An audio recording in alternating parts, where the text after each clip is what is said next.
When I took my trip with Isaac, my nephew, in 2011, I said, Isaac, we're going to Poland, but we're not going to any concentration camps. This is not going to be a trip about that. We're going to go there and we're going to see what we can understand about where my parents, his grandparents came from, and try to get a sense of what the sun looked like filtering through the park in Kalisz, what the river was like in Warsaw. That was our trip. Eating cookies in that bakery in Krakow or wherever that was. Making that bridge through life rather than death. Even though it was very difficult, because what history happened is always present for us.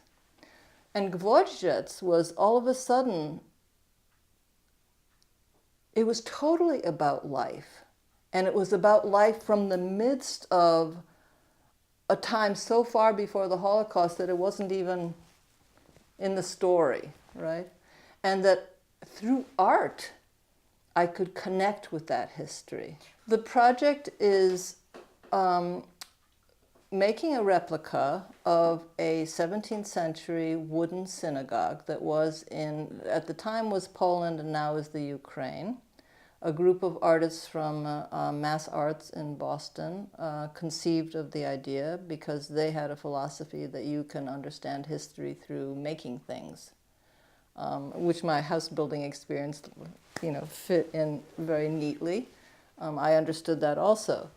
And so there were so many levels of exciting things about it. The project was to end up finally in the Museum of the History of Polish Jews in Warsaw, in a corner of what was the ghetto. So not only was this going to be an art project, it was going to stand in this museum as a reference point for all of the Jews and Poles who came to see it. And I could have a hand in it.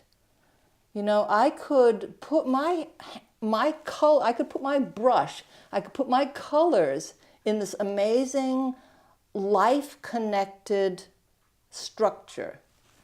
And I could work with other artists, and I could work with Poles, and we could learn from each other while we were wielding our brushes and mixing our paint colors. It was totally exciting. And I went with my friend Sarah, who's my friend for my whole life.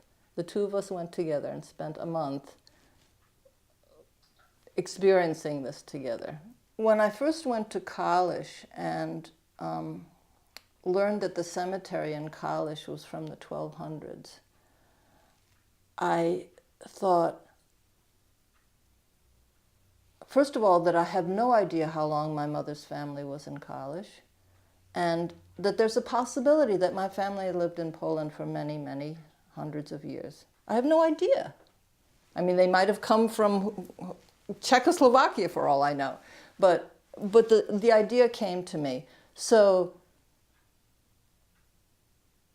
the sense of me being connected to my own history is, I don't know how to describe it, it's almost overwhelming to think that I have a connection to my own past. My past starts up till now with my parents. I never saw my grandparents' faces. I barely know their names. So to think that I might have that. In that piece I wrote, I mentioned that I had a girlfriend whose family was from Maine, and that their portraits, their oil portraits, hung in the library in the town where she lived. And I thought, that is beyond me, to have that sense of your own history.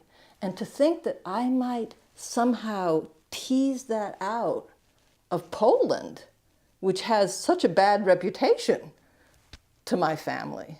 It's a taboo kind of place. And that I could be the one who makes that bridge for myself and for my nephew and for my brother, even as much as he doesn't care about it. It's kind of thrilling. I have to kind of keep a lid on myself, that, my utopian tendencies, that I don't kind of overlook the the dark places in this journey, but it's very exciting. It's very exciting. I don't know if I'm getting it across, what it could mean to me, to one such as me.